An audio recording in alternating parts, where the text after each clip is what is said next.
এই গল্পটি সম্পূর্ণ শুনলে আপনাদের পানি অটোমেটিক বের হয়ে যাবে, সো যত দ্রুত সম্ভব হাতের কাছে টিস্যু নিয়ে বসে পড়ো। বিছানার চাদর যেন নষ্ট না হয় সেটা সম্পূর্ণ খেয়াল রাখার অনুরোধ জানিয়ে গল্পটি এখন শুরু করব। তার আগে সর্বশেষ অনুরোধ, দয়া করে এমন পানি বের করার গল্প নিয়মিত শুনতে আমাদের চ্যানেলটি সকলেই সাবস্ক্রাইব করুন। ধন্যবাদ। হ্যালো বন্ধুরা, আমার নাম মীরা বেগম। আমার বয়স ৪১ বছর। আমার স্বামীর নাম কামাল বেগম, বয়স ৪৬ বছর। আমাদের ২ সন্তান, রাফি আর তানিয়া। রাফি ১৮ বছর বয়সী, কলেজে পড়ে। তানিয়া ১১ বছর বয়সী, স্কুলে যায়। আমার গলার সোনার চেইনটা ভেঙে গিয়েছিল, ছেলে আমাকে নিয়ে স্বর্ণকারের দোকানে গেল মেরামতের জন্য। স্বর্ণকার চেইনটা দেখে বলল, ম্যাডাম, এটা খুবই পুরানো।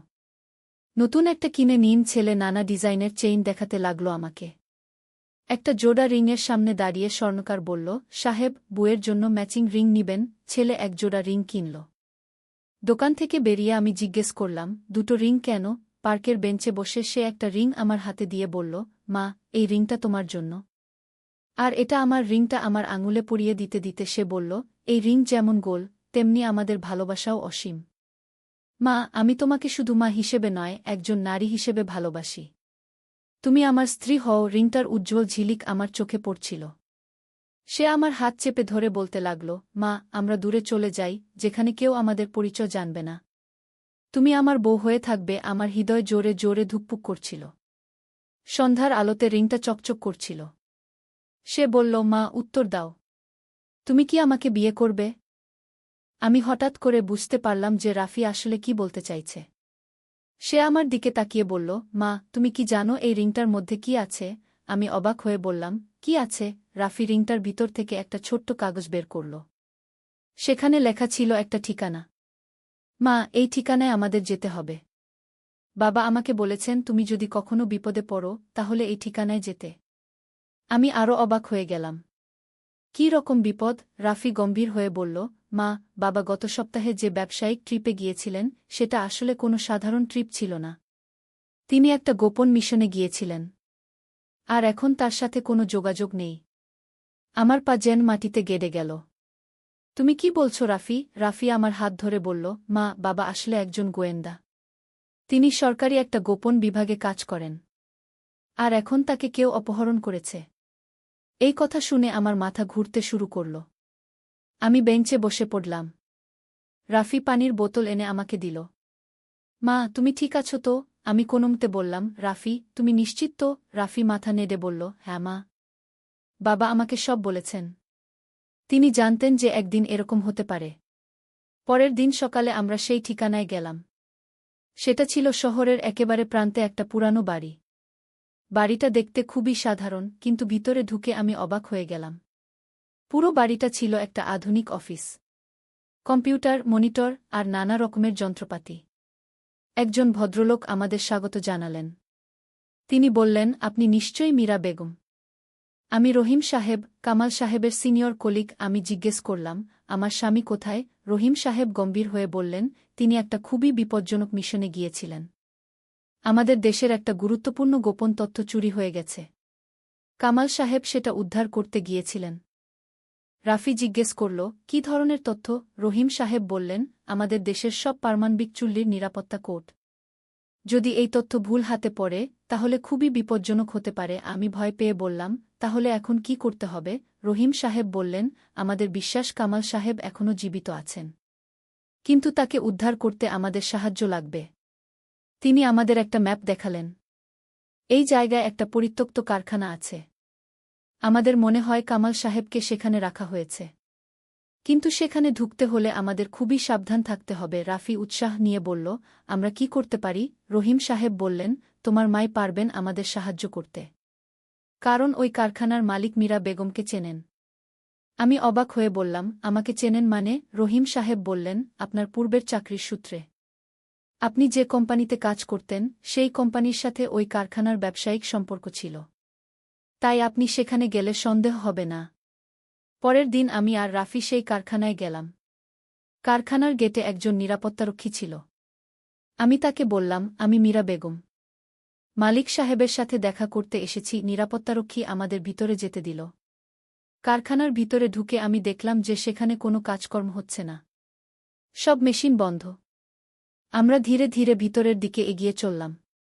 হঠাৎ করে আমরা একটা কক্ষের সামনে এসে দাঁড়ালাম যেখান থেকে কথাবার্তার আওয়াজ আসছিল।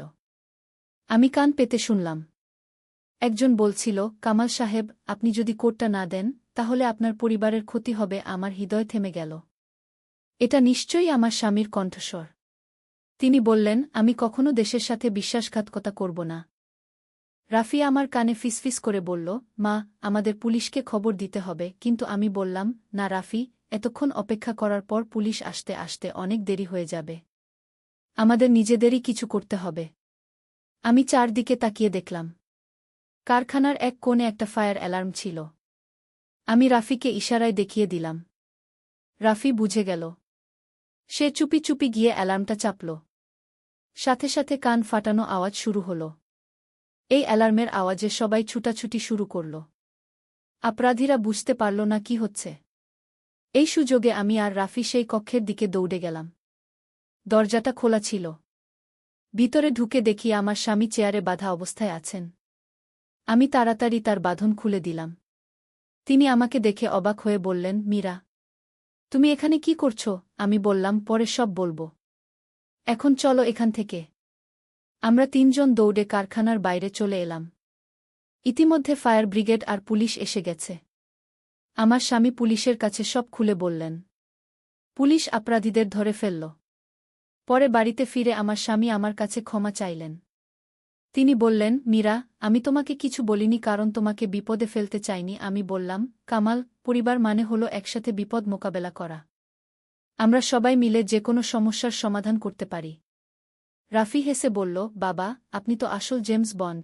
আমার স্বামী হেসে বললেন, না রে, আমি শুধু দেশের জন্য কাজ করি। তানিয়া স্কুল থেকে ফিরে এসে সব শুনে বলল, বাবা, আপনি তো হিরো। সেদিন রাতে আমরা সবাই মিলে বসে এই পুরো ঘটনার কথা আলোচনা করলাম। আমার স্বামী বললেন, আমি আর এই কাজ করব না। আমি বুঝেছি যে পরিবারই সবচেয়ে গুরুত্বপূর্ণ। আমি তার হাত ধরে বললাম, তুমি যা মনে করো ভালো তাই করো। আমরা সবাই তোমার সাথে আছি। পরের সপ্তাহে সরকার আমার স্বামীকে একটা সম্মানসূচক পুরস্কার দিল তার সাহসিকতার জন্য। আর আমাকেও একটা বিশেষ সম্মাননা দেওয়া হলো কারণ আমি বিপদের সময় ধৈর্য রেখে স্বামীকে উদ্ধার করতে সাহায্য করেছি। রাফি এখনও মাঝে মাঝে সেই রিংটা নিয়ে খেলে। সে বলে, মা, এই রিং আমাদের পরিবারকে আরও কাছে এনে দিয়েছে। আমি হেসে বলি, হ্যাঁ রে, সত্যিই তো।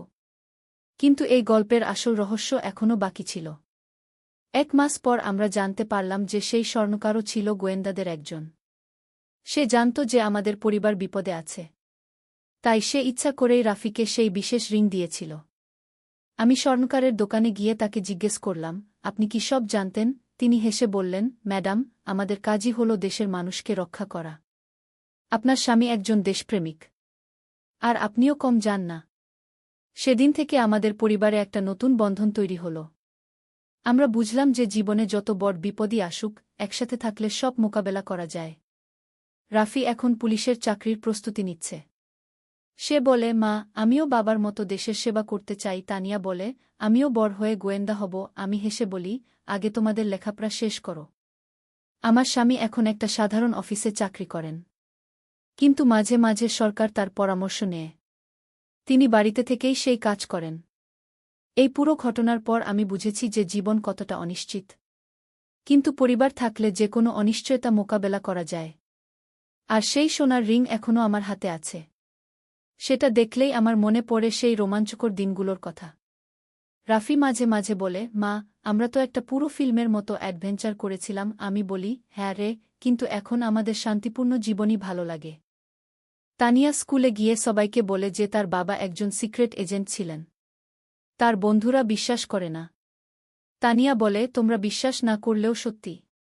কিছুদিন আগে আমরা সবাই মিলে সেই পার্কে গিয়েছিলাম যেখানে রাফি আমাকে রিং দিয়েছিল। সেই বেঞ্চে বসে আমরা সেই দিনের কথা মনে করলাম। আমার স্বামী বললেন, মীরা, তুমি সেদিন খুবই সাহসী ছিলে। আমি বললাম, পরিবারের জন্য সবাই সাহসী হয়ে যায়। এখন আমাদের জীবন অনেক শান্তিপূর্ণ। কিন্তু সেই অ্যাডভেঞ্চারের স্মৃতি আমাদের আরও কাছে এনে দিয়েছে। আমরা জানি যে জীবনে যে কোনো চ্যালেঞ্জ আসুক, আমরা একসাথে সেটা মোকাবেলা করতে পারব। রাফি এখন আরও বেশি দায়িত্বশীল হয়েছে। সে বলে, মা, আমি এখন পরিবারের নিরাপত্তার দায়িত্ব নিয়েছি। আমি হেসে বলি, তুমি তো এখনও ছেলে। এত দায়িত্ব নিজ না। তানিয়া এখন আরও বেশি কৌতূহলী হয়েছে। সে সবসময় রহস্যময় গল্প পড়ে। সে বলে, আমি বড় হয়ে ডিটেকটিভ হব। আমার স্বামী বলেন, যা হতে চাও হও, কিন্তু নিরাপদ থেকো। এই গল্পের শেষে আমি বলতে চাই যে জীবনে অনেক রহস্য থাকে, কিন্তু সবচেয়ে বড় সত্য হল পারিবারিক ভালোবাসা। সেই ভালোবাসাই আমাদের সব বিপদ থেকে রক্ষা করে। আর সেই সোনার রিং, সেটা এখনও আমার হাতে আছে। রাফিও একটা পরে। আমরা বলি এটা আমাদের পরিবারের একতার প্রতীক। এই রিং আমাদের মনে করিয়ে দেয় যে আমরা একে অপরের জন্য কতটা গুরুত্বপূর্ণ। কিন্তু গল্প এখানেই শেষ নয়। 2 মাস পর একদিন সকালে আমি রান্নাঘরে কাজ করছিলাম। রাফি স্কুলে গেছে, তানিয়াও গেছে। কামাল অফিসে। হঠাৎ দরজায় কলিং বেল বাজল। আমি দরজা খুলে দেখি একজন অচেনা মহিলা দাঁড়িয়ে আছেন। তিনি বললেন, আপনি কি মীরা বেগম? আমি বললাম, জি হ্যাঁ। তিনি বললেন, আমার নাম সালমা খান। আমি আপনার সাথে খুবই জরুরি কথা বলতে এসেছি। আমি তাকে ভিতরে আসতে বললাম। তিনি বসে বললেন, মীরা বেগম, আপনার স্বামী যে মিশনে গিয়েছিলেন, সেই মিশনের একটা অংশ এখনও বাকি আছে। আমার বুকের ভিতর ধরফট শুরু হল। আমি বললাম, কী রকম বাকি? সালমা খান বললেন, যারা আপনার স্বামীকে অপহরণ করেছিল, তাদের মূল নেতা এখনও ধরা পড়েনি। আর সে এখন প্রতিশোধ নিতে চায়। আমি ভয় পেয়ে বললাম, তাহলে আমাদের এখন কি করতে হবে? সালমা খান বললেন, আপনাদের পরিবারকে কয়েক দিনের জন্য নিরাপদ জায়গা রাখতে হবে। আর কামাল সাহেবকেও বিশেষ নিরাপত্তার মধ্যে রাখতে হবে। ঠিক সেই সময় আমার ফোনে কামালের কল এলো। আমি ফোন ধরলাম। কামাল বলল, মীরা, তুমি আর বাচ্চারা তাড়াতাড়ি বাড়ি থেকে বের হয়ে যাও। আমার অফিসে কিছু অস্বাভাবিক ঘটনা হচ্ছে। আমি বললাম, কী রকম? কামাল বলল, আমাদের অফিসে কয়েকজন সন্দেহজনক লোক ঘোরাঘুরি করছে। মনে হয় তারা আমাকে খুঁজছে। সালমা খান আমার হাত থেকে ফোনটা নিয়ে কামালের সাথে কথা বললেন। তিনি বললেন, কামাল সাহেব, আপনি এখনই অফিস থেকে বের হয়ে আসুন। আমাদের একটা নিরাপদ জায়গায় মিলিত হতে হবে। আমি তাড়াতাড়ি কিছু জরুরি জিনিসপত্র নিয়ে বাড়ি থেকে বের হলাম। সালমা খান একটা গাড়িতে করে আমাকে নিয়ে গেলেন একটা নিরাপদ জায়গায়। সেখানে পৌঁছে দেখি রহিম সাহেবও আছেন। তিনি বললেন, মীরা বেগম, পরিস্থিতি একটু জটিল হয়ে গেছে। কিন্তু চিন্তা করবেন না, আমরা সব ঠিক করে দেব। কিছুক্ষণ পর কামাল এসে পৌঁছাল। সে আমাকে জড়িয়ে ধরে বলল, মীরা, আমি খুবই চিন্তিত ছিলাম তোমাদের নিয়ে। আমি বললাম, কামাল, বাচ্চারা কোথায়? কামাল বলল, রহিম সাহেব তাদের স্কুল থেকে নিয়ে এসেছেন। তারা এখন নিরাপদ জায়গায় আছে। রহিম সাহেব আমাদের বললেন, আপনাদের পরিবারকে আমাদের একটা গোপন ঘাঁটিতে নিয়ে যেতে হবে। সেখানে আপনারা কয়েক সপ্তাহ থাকবেন, যতক্ষণ না আমরা সব অপরাধীকে ধরে ফেলি।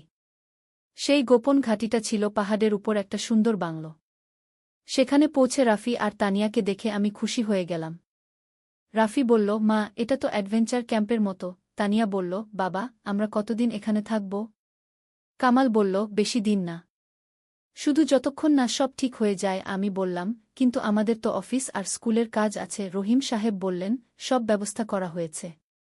আপনাদের অনুপস্থিতির কারণ আমরা জানিয়ে দিয়েছি। সেই বাংলোতে আমাদের সাথে আরও কয়েকটা পরিবার ছিল যারা বিভিন্ন কারণে নিরাপত্তার জন্য সেখানে এসেছিল।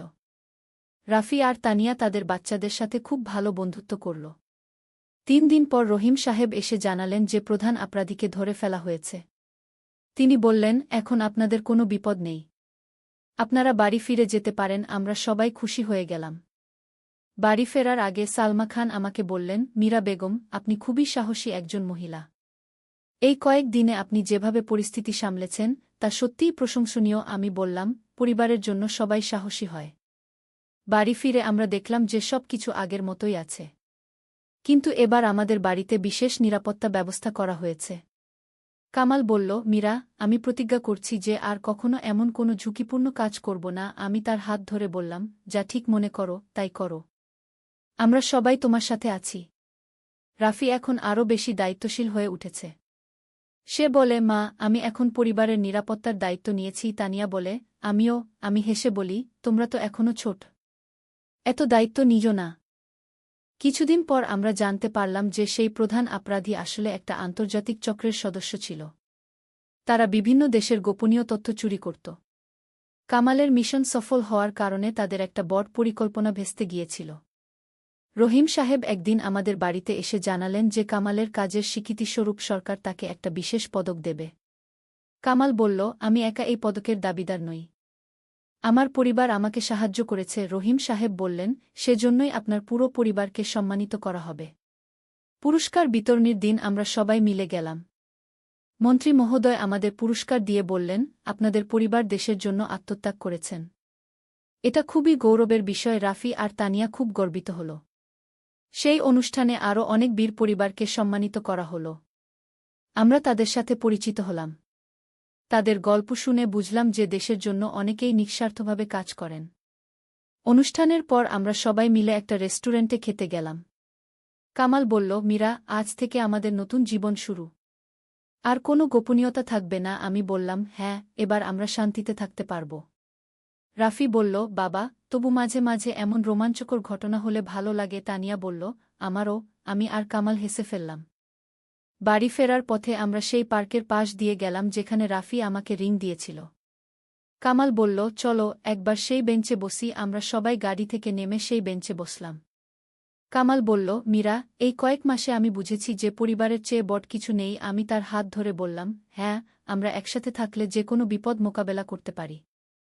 রাফি বলল, মা, আমাদের এই অ্যাডভেঞ্চার নিয়ে একটা বই লেখা উচিত। তানিয়া বলল, হ্যাঁ, আমি ছবি আঁকব। আমি বললাম, ভালো আইডিয়া, কিন্তু সব সত্যি ঘটনা লেখা যাবে না। কিছু তো গোপন রাখতে হবে। কামাল বলল, হ্যাঁ, কিছু কিছু জিনিস গোপনীয় থাকে, কিন্তু আমাদের পরিবারের ভালোবাসার গল্পটা সবাই জানতে পারে। সেই রাতে বাড়িতে ফিরে আমরা সবাই মিলে বসে আমাদের পুরো অভিজ্ঞতার কথা আলোচনা করলাম। আমরা ঠিক করলাম যে এই ঘটনাগুলো আমরা ডায়েরিতে লিখে রাখব যাতে পরে মনে করতে পারি। তানিয়া বলল, আমি আমার বন্ধুদের বলবো যে আমার বাবা একজন হিরো। রাফি বলল, আর আমি বলবো যে আমার মা একজন হিরোইন। আমি লজ্জা পেয়ে বললাম, এসব কি বলছো? কামাল বলল, না মীরা, ওরা ঠিকই বলেছে। তুমি সত্যিই খুব সাহসী। আমি বললাম, আমরা সবাই মিলেই সাহসী। একা কেউ কিছু করতে পারে না। সেই রাতে শোয়ার আগে আমি জানালার পাশে দাঁড়িয়ে আকাশের দিকে তাকালাম। কত কিছু ঘটে গেল এই কয়েক মাসে। জীবন সত্যিই অনেক অপ্রত্যাশিত। কামাল এসে আমার পাশে দাঁড়াল। বলল, কি ভাবছ? আমি বললাম, ভাবছি আমরা কতটা ভাগ্যবান যে এত কিছুর পরও আমরা একসাথে আছি। কামাল আমার কাঁধে হাত রেখে বলল, হ্যাঁ, আমরা সত্যিই ভাগ্যবান। পরের দিন সকালে আমি স্বাভাবিক রুটিনে ফিরে গেলাম। রান্নাঘরে কাজ করতে করতে ভাবছিলাম যে জীবনটা কতটা সুন্দর যখন সব কিছু স্বাভাবিক থাকে। রাফি আর তানিয়া স্কুলে গেল, কামাল অফিসে গেল। কিন্তু এবার সব কিছুতেই একটা আলাদা অনুভূতি। আমরা জানি যে আমাদের পরিবার কতটা শক্তিশালী। আমরা জানি যে বিপদের সময় আমরা একে অপরের উপর নির্ভর করতে পারি। দুপুরে রান্না করতে করতে আমার মনে পড়ল সেই দিনগুলোর কথা যখন আমরা পাহাড়ের বাংলোতে ছিলাম। সেখানকার শান্ত পরিবেশ, পাহাড়ি হাওয়া, আর পরিবারের সবাইকে নিয়ে একসাথে থাকার অনুভূতি। বিকেলে রাফি আর তানিয়া স্কুল থেকে ফিরে এসে তাদের বন্ধুদের সাথে খেলতে গেল। আমি জানালার পাশে বসে তাদের খেলা দেখছিলাম। মনে মনে ভাবছিলাম যে বাচ্চারা কতটা সহজভাবে সব কিছু মেনে নেয়। তারা যেমন অ্যাডভেঞ্চার উপভোগ করেছে তেমনি স্বাভাবিক জীবনেও খুশি। সন্ধ্যায় কামাল অফিস থেকে ফিরে এলো। সে এসেই বলল, মীরা, আজ অফিসের সবাই আমাকে নিয়ে অনেক গর্ব করেছে। আমার বসও আমাকে বিশেষ ছুটি দিয়েছেন। আমি বললাম, এটা তো খুব ভালো। রাতের খাবারের সময় আমরা সবাই মিলে বসে দিনের কাজকর্মের কথা বললাম। রাফি বলল, মা, আমার ক্লাসের সবাই জানতে চায় যে আমাদের সাথে কি হয়েছিল। আমি বললাম, তুমি সবাইকে বলো যে আমরা একটা পারিবারিক ভ্রমণে গিয়েছিলাম। তানিয়া বলল, আমার বন্ধু রিনা বলেছে যে তার বাবাও পুলিশে কাজ করে। সে আমাদের বাড়িতে আসতে চায়। কামাল বলল, আসুক, কোনো সমস্যা নেই। এখন তো আর কোনো গোপনীয়তা নেই। খাওয়ার পর আমরা টিভিতে একটা পারিবারিক নাটক দেখলাম। নাটকের পরিবারটাও আমাদের মতোই বিভিন্ন সমস্যার মধ্য দিয়ে গিয়ে শেষে একসাথে হয়েছিল। রাফি বলল, এই নাটকের পরিবারটা তো আমাদের মতোই। সেই রাতে শোয়ার আগে আমি আমার ডায়েরিতে লিখলাম, আজ আমাদের স্বাভাবিক জীবন ফিরে এসেছে। কিন্তু এই কয়েক মাসের অভিজ্ঞতা আমাদের আরও কাছে এনেছে। আমি বুঝেছি যে পরিবার হল সবচেয়ে বড় শক্তি। পরের সপ্তাহে আমাদের বাড়িতে একটা ছোট্ট অনুষ্ঠান হল। আমাদের আত্মীয় স্বজন আর বন্ধুরা এসেছিল। সবাই আমাদের সাহসিকতার জন্য প্রশংসা করল। কিন্তু আমরা বিশেষ কিছু বললাম না, শুধু বললাম যে আমরা একটা কঠিন সময়ের মধ্য দিয়ে গেছি। আমার মা এসে আমাকে জড়িয়ে ধরে বললেন, মীরা, তুমি খুব সাহসী। আমি তোমাকে নিয়ে গর্বিত। আমি বললাম, মা, আমি একা কিছু করিনি। আমাদের সবার সাহায্যেই সব সম্ভব হয়েছে। কামালের বাবাও এসেছিলেন। তিনি কামালকে বললেন, বাবা, তুমি দেশের জন্য যা করেছ তার জন্য আমি গর্বিত। কিন্তু এখন পরিবারের যত্ন নেওয়াটাই সবচেয়ে গুরুত্বপূর্ণ। কামাল বলল, হ্যাঁ বাবা, আমি সেটাই করব। সেই অনুষ্ঠানে রহিম সাহেবও এসেছিলেন। তিনি আমাদের বললেন, আপনাদের পরিবার আমাদের কাছে একটা আদর্শ পরিবার। আপনারা প্রমাণ করেছেন যে একসাথে থাকলে সব বাধা অতিক্রম করা যায়। অনুষ্ঠানের শেষে সবাই চলে গেলেন। আমরা পরিষ্কার করতে করতে সেই দিনগুলোর কথা মনে করলাম। রাফি বলল, মা, আমাদের পরিবার সত্যিই স্পেশাল। তানিয়া বলল, হ্যাঁ, আমরা হিরো ফ্যামিলি। সেই রাতে আমি আর কামাল বারান্দায় বসে চা খেতে খেতে কথা বলছিলাম। কামাল বলল, মীরা, এই কয়েক মাসে আমি বুঝেছি যে তুমি কতটা শক্তিশালী একজন মানুষ। আমি বললাম, আমরা সবাই শক্তিশালী যখন একসাথে থাকি। রাতের নিস্তব্ধতায় আমরা ভবিষ্যতের পরিকল্পনা করলাম। কামাল বলল, আমি চাই আমাদের বাচ্চারা ভালো মানুষ হয়ে বড় হোক। তারা যেন দেশ আর সমাজের জন্য কাজ করে। আমি বললাম, তারা অবশ্যই তাই হবে। আমরা তাদের সেই শিক্ষাই দেব। মাঝরাতের দিকে আমরা ঘুমাতে গেলাম। ঘুমানোর আগে আমি আর একবার আমাদের পুরো যাত্রার কথা ভাবলাম। কত অভাবনীয় ঘটনা ঘটে গেল। আর এই সব কিছুর মধ্য দিয়ে আমাদের পারিবারিক বন্ধন আরও দৃঢ় হল। এখন আমাদের জীবন শান্ত আর স্বাভাবিক। কিন্তু আমরা জানি যে জীবনে আরও চ্যালেঞ্জ আসতে পারে। তবে আমরা প্রস্তুত। কারণ আমরা একসাথে আছি। আর একসাথে থাকলে কোনো অসাধ্য সাধন করা যায় না, এমন কিছু নেই।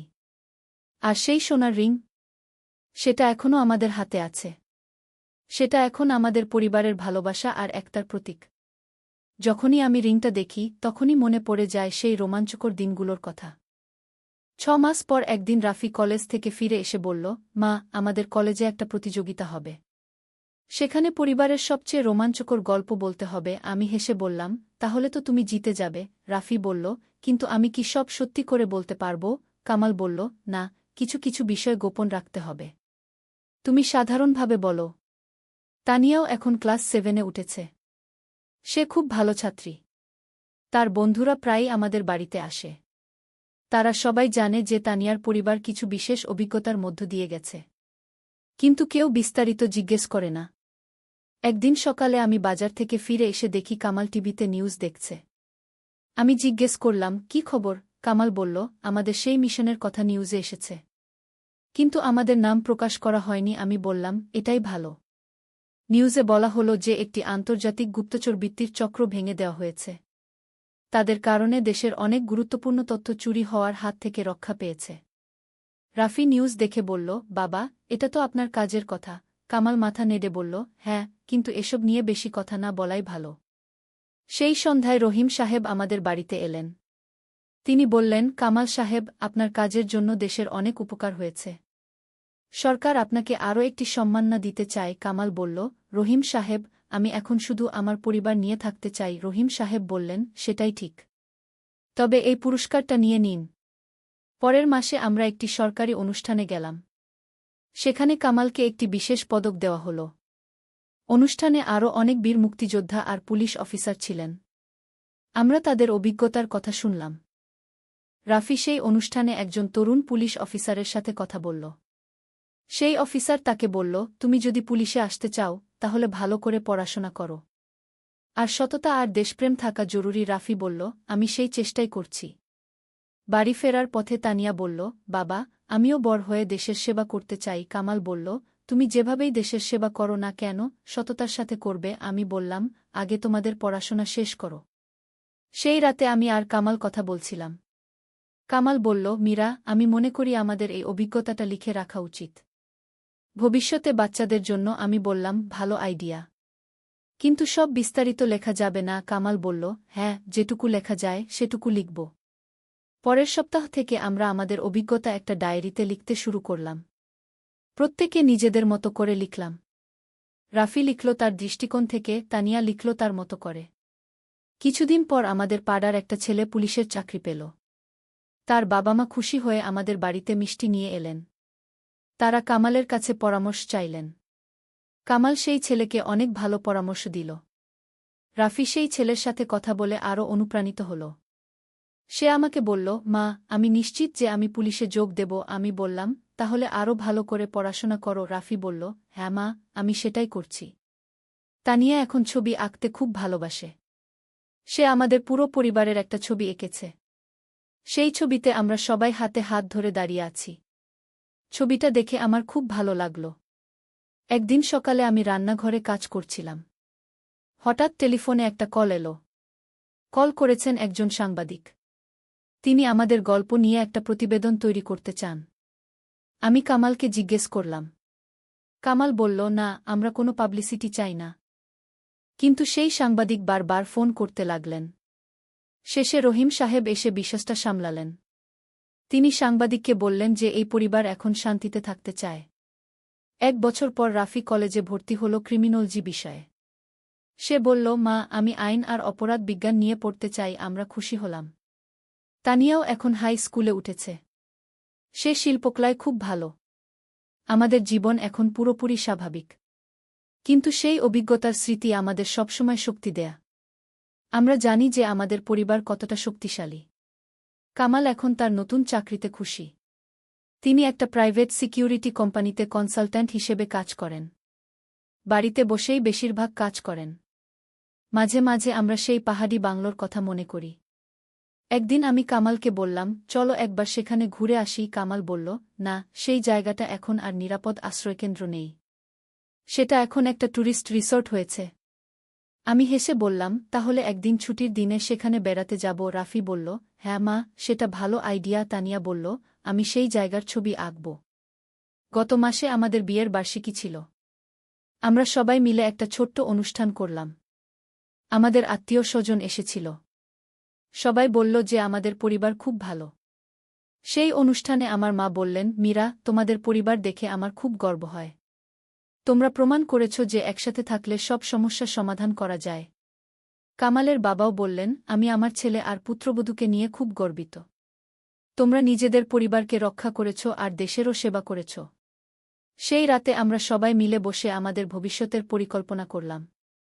রাফি বলল, আমি গ্র্যাজুয়েশনের পর পুলিশ একাডেমিতে যোগ দেব। তানিয়া বলল, আমি আর্টিস্ট হব। আমরা সবাই তাদের সাপোর্ট করার কথা বললাম। রাতে ঘুমানোর আগে আমি জানালার পাশে দাঁড়িয়ে তারাদের দিকে তাকালাম। কত কিছু ঘটে গেছে এই 1.5 বছরে। আমাদের পরিবার একটা কঠিন পরীক্ষার মধ্য দিয়ে গিয়ে আরও শক্তিশালী হয়েছে। কামাল এসে আমার পাশে দাঁড়াল। বলল, কি ভাবছ? আমি বললাম, ভাবছি যে আমরা কতটা ভাগ্যবান। আমাদের এত সুন্দর একটা পরিবার আছে। কামাল আমার হাত ধরে বলল, হ্যাঁ, আমরা সত্যিই ভাগ্যবান। সেই রাতে আমি স্বপ্ন দেখলাম যে আমরা সবাই মিলে একটা সুন্দর বাগানে হাঁটছি। সূর্যের আলো আমাদের মুখে পড়ছে। আমরা সবাই হাসি মুখে কথা বলছি। এটা একটা খুব সুন্দর স্বপ্ন ছিল। পরের দিন সকালে আমি সেই স্বপ্নের কথা সবাইকে বললাম। তানিয়া বলল, মা, চলো আজ আমরা পার্কে যাই। আমরা সবাই রাজি হলাম। দুপুরে আমরা সবাই মিলে পার্কে গেলাম। সেই পার্কে গিয়ে আমাদের মনে পড়ল সেই দিনটার কথা যখন রাফি আমাকে রিং দিয়েছিল। আমরা সেই একই বেঞ্চে বসলাম। রাফি বলল, মা, সেই দিন থেকে আমাদের জীবন কত পরিবর্তন হয়েছে। আমি বললাম, হ্যাঁ রে, কিন্তু সেই পরিবর্তন আমাদের ভালোর জন্যই হয়েছে। কামাল বলল, আমি এখন বুঝি যে জীবনে যা কিছুই ঘটুক, পরিবার সবচেয়ে গুরুত্বপূর্ণ। তানিয়া বলল, আমরা সবসময় একসাথে থাকব। আমি সবার হাত ধরে বললাম, হ্যাঁ, আমরা সবসময় একসাথে থাকব। সন্ধ্যায় বাড়ি ফিরে আমরা সবাই মিলে রান্না করলাম। রাফি আর তানিয়া আমাকে সাহায্য করল। কামালও কিছু কাজ করল। আমাদের রান্নাঘর হেসে কথা বলার আওয়াজে ভরে গেল। রাতের খাবারের সময় আমরা পরের সপ্তাহের পরিকল্পনা করলাম। রাফি বলল, আমার কলেজে একটা সাংস্কৃতিক অনুষ্ঠান আছে। তোমরা সবাই আসবে। তানিয়া বলল, আমার স্কুলেও একটা আর্ট এক্সিবিশন আছে। আমরা সবাই যাওয়ার কথা বললাম। খাওয়ার পর আমরা টিভিতে একটা পারিবারিক সিনেমা দেখলাম। সিনেমাটা আমাদের মতোই একটা পরিবারের গল্প ছিল। তারাও বিভিন্ন সমস্যার মধ্য দিয়ে গিয়ে শেষে একসাথে হয়েছিল। সিনেমার শেষে রাফি বলল, আমাদের গল্পটাও একটা সিনেমার মতো। কামাল বলল, হ্যাঁ, কিন্তু আমাদের গল্প সত্যি। তানিয়া বলল, আমি একদিন আমাদের গল্প নিয়ে একটা বই লিখব। আমি হেসে বললাম, লিখো, কিন্তু নাম পরিবর্তন করে দিও। রাতে শোয়ার আগে আমি আর একবার আমার ডায়েরিতে লিখলাম, আজ আমি বুঝতে পারছি যে জীবনের সবচেয়ে বড় সম্পদ হলো একটা ভালো পরিবার। আমাদের সেই সম্পদ আছে। আর সেজন্যই আমরা যে কোনো বিপদ মোকাবেলা করতে পারি। কামাল শোয়ার আগে বলল, মীরা, আগামীকাল আমরা সবাই মিলে সেই স্বর্ণকারের দোকানে যাব। আমি তাকে ধন্যবাদ জানাতে চাই। আমি বললাম, ভালো আইডিয়া। পরের দিন আমরা সবাই মিলে সেই স্বর্ণকারের দোকানে গেলাম। স্বর্ণকার আমাদের দেখে খুশি হয়ে গেলেন। তিনি বললেন, আপনারা কেমন আছেন? কামাল তাকে ধন্যবাদ জানাল। স্বর্ণকার বললেন, আমি শুধু আমার দায়িত্ব পালন করেছি। সেই দোকানে আমরা তানিয়ার জন্য একটা ছোট্ট চেইন কিনলাম। রাফির জন্যও একটা চেইন কিনলাম। স্বর্ণকার বললেন, আপনাদের পরিবার সত্যিই ভালো। আল্লাহ আপনাদের সুখী রাখুন। দোকান থেকে বেরিয়ে আমরা আইসক্রিম খেলাম। রাফি বলল, মা, আমাদের পরিবারটা পারফেক্ট। তানিয়া বলল, হ্যাঁ, আমরা হ্যাপি ফ্যামিলি। আমি আর কামাল হেসে ফেললাম। সেই দিনটা আমাদের জন্য খুব সুন্দর একটা দিন ছিল। আমরা বুঝলাম যে জীবনে সুখের জন্য বেশি কিছুর দরকার নেই। শুধু পরিবারের সবাই একসাথে থাকলেই যথেষ্ট। এখন যখনই আমি আমার হাতের সেই সোনার রিংটা দেখি, তখনই মনে পড়ে যায় আমাদের সেই অবিস্মরণীয় যাত্রার কথা। সেই রিং আমাদের মনে করিয়ে দেয় যে পরিবারের ভালোবাসাই জীবনের সবচেয়ে বড় শক্তি। একদিন আলী সাহেব সোহেলের অফিসে এলেন। সোহেল তাকে দেখে অবাক হয়ে গেল। স্যার, আপনি এখানে? হ্যাঁ সোহেল, তোমার অফিস একবার দেখতে চাইলাম। খুব সুন্দর হয়েছে গু। আলী সাহেব পুরো অফিস ঘুরে দেখলেন। কর্মচারীদের সাথে কথা বললেন। তারপর সোহেলের রুমে এসে বসলেন। সোহেল, তুমি অনেক দূর এসেছ। মনে আছে 7 বছর আগে তুমি যখন আমার অফিসে প্রথম এসেছিলে চা বানানোর কাজ করতে? হ্যাঁ স্যার, সব মনে আছে ইউ। আমি গর্বিত যে আমি তোমাকে একটা সুযোগ দিয়েছিলাম, আর তুমি সেই সুযোগকে কাজে লাগিয়েছ। জানো সফলতার মূল সূত্র কি? কি স্যার? কঠোর পরিশ্রম, সততা আর হাল না ছাড়া। তোমার মধ্যে এই 3টা গুণই আছে গু। সোহেল চোখে জল নিয়ে বলল, আপনি না থাকলে আজ আমি এখানে পৌঁছাতে পারতাম না স্যার। না সোহেল, আমি শুধু একটা দরজা খুলে দিয়েছিলাম। ভেতরে ঢুকে পথ তৈরি করেছ তুমি নিজে গু। আলী সাহেব চলে যাওয়ার আগে বললেন, আমার একটা বড় প্রজেক্ট আছে। একটা 20 ফ্লোর বিজনেস টাওয়ার। আমি চাই তুমি এই প্রজেক্টে আমার সাথে পার্টনার হও। 50-50। রাজি? সোহেল অবাক হয়ে গেল। এত বড় প্রজেক্ট? স্যার, আমার কি যথেষ্ট সামর্থ্য আছে? আছে, আমি বিশ্বাস করি। সোহেল রাজি হয়ে গেল। এটা তার জীবনের সবচেয়ে বড় প্রজেক্ট হবে। 50 অধ্যায়, বড় চ্যালেঞ্জ। 20 ফ্লোর বিজনেস টাওয়ারের কাজ শুরু হল। এটা সোহেলের জীবনের সবচেয়ে বড় চ্যালেঞ্জ। প্রজেক্টের বাজেট প্রায় 10 করোড় টাকা। সোহেলকে 5 করোড় টাকা ইনভেস্ট করতে হবে। সোহেল তার সব সঞ্চয়ে, ব্যাংক লোন আর কিছু ইনভেস্টর থেকে টাকা জোগাড় করল। এটা একটা বিশাল ঝুঁকি। যদি প্রজেক্ট ব্যর্থ হয়, সব শেষ। মিনা চিন্তিত ছিল। সোহেল, এত বড় ঝুঁকি নেওয়া ঠিক হবে? মিনা, জীবনে বড় কিছু করতে হলে ঝুঁকি নিতে হয়। আমি এই সুযোগ হাতছাড়া করতে চাই না গিয়ে। কিন্তু যদি কিছু ভুল হয়? ভুল হবে না। আমি আলী সাহেবের সাথে আছি। উনি আমাকে গাইড করবেন। প্রজেক্ট শুরু হল। প্রথম 6 মাস সব ভালোই চলছিল। কাজ সময়মতো হচ্ছে, বাজেট ঠিক আছে। কিন্তু 7 মাসের মাথায় একটা বড় সমস্যা দেখা দিল। একজন প্রধান ইনভেস্টর হঠাৎ তার টাকা ফেরত চাইলেন। তিনি অন্য একটা জরুরি কাজে টাকা লাগবে বলে জানালেন। 1 করোড় টাকা ফেরত দিতে হবে। সোহেল বিপদে পড়ে গেল। 1 করোড় টাকা এখন কোথায় পাবে? প্রজেক্টে সব টাকা ঢেলে দিয়েছে। সে আলী সাহেবের সাথে কথা বলল। আলী সাহেব বললেন, চিন্তা করো না, আমি ব্যবস্থা করছি। কিন্তু আলী সাহেবও বড় একটা প্রজেক্টে আটকে আছেন। তার হাতে লিকুইড ক্যাশ নেই। সোহেল অন্য ব্যাংক থেকে লোন নেওয়ার চেষ্টা করল। কিন্তু ব্যাংক বলল, ইতিমধ্যে তার অনেক লোন আছে, নতুন লোন দিতে পারবে না। সোহেল রাতে ঘুমাতে পারছিল না। খাওয়া দাওয়া বন্ধ করে দিয়েছিল। মিনা তাকে দেখে খুব চিন্তিত হয়ে গেল। সোহেল, প্লিজ নিজেকে এভাবে শেষ করে ফেলো না। কোনো একটা রাস্তা বের হবেই কি। কিন্তু সোহেল কোনো রাস্তা দেখতে পাচ্ছিল না। ইনভেস্টর 15 দিন সময় দিয়েছে। 15 দিনের মধ্যে টাকা ফেরত না দিলে তিনি আইনি ব্যবস্থা নেবেন। 10 দিন কেটে গেল। সোহেল কোনো সমাধান খুঁজে পেল না। সে প্রায় হাল ছেড়ে দিয়েছিল। 11 দিনের দিন একটা অপ্রত্যাশিত ঘটনা ঘটল। জাহিদ ভাই, সোহেলের পুরনো সহকর্মী, তার অফিসে এলেন। জাহিদ ভাই এখন একটা রিয়েল এস্টেট কোম্পানিতে সিনিয়র ম্যানেজার। সোহেল, আমি তোমার সমস্যার কথা শুনেছি গু। হ্যাঁ ভাই, আমি বিপদে পড়েছি গু। আমি তোমাকে সাহায্য করতে চাই। আমার কিছু সঞ্চয় আছে, 5 লাখ টাকা। তুমি নাও। সোহেল চোখে জল নিয়ে বলল, ভাই আমি কিছু বলার দরকার নেই। তুমি আমাকে অনেক কিছু শিখিয়েছ। তোমার কাছ থেকে পরিশ্রম আর সততা শিখেছি। এখন আমার পালা তোমাকে সাহায্য করার। জাহিদ ভাই চলে যাওয়ার পর আরও দুজন এলো। একজন সোহেলের পুরনো ক্লায়েন্ট, আরেকজন তার কর্মচারী। দুজন মিলে আরও 8 লাখ টাকা দিল। করিম মামা 20 লাখ টাকা ব্যবস্থা করলেন, তার কিছু বন্ধুদের কাছ থেকে ধার করে। মিনা তার সব গয়না বিক্রি করে 10 লাখ টাকা দিল। সবাই মিলে প্রায় 45 লাখ টাকা জোগাড় হল। বাকি 65 লাখ টাকা সোহেল তার অফিসের সব অ্যাসেট বিক্রি করে আর একটা প্রাইভেট ফিন্যান্স কোম্পানি থেকে উচ্চ সুদে লোন নিয়ে ব্যবস্থা করল। ঠিক 14 দিনের দিন সোহেল ইনভেস্টরকে 1 করোড় টাকা ফেরত দিল। ইনভেস্টর টাকা নিয়ে চলে গেলেন। সোহেল তার অফিসে ফিরে এসে চেয়ারে বসে কাঁদল। এত চাপ, এত টেনশন, সব যেন একসাথে বের হয়ে এলো। মিনা এসে তাকে জড়িয়ে ধরল। আমরা পেরেছি সোহেল, আমরা পেরেছি গু। ষোড়শ অধ্যায়, পুনরুদ্ধার। এই ঘটনার পর সোহেল আরও সাবধান হয়ে গেল। সে বুঝল, ব্যবসায় শুধু সাহস নয়, বুদ্ধিও লাগে। ঝুঁকি নিতে হয়, কিন্তু হিসাব করে। প্রজেক্ট চলতে থাকল। এবার সোহেল আরও সতর্কতার সাথে সবকিছু পরিচালনা করল। প্রতিটা খরচ হিসাব করল, প্রতিটা সিদ্ধান্ত ভেবেচিন্তে নিল।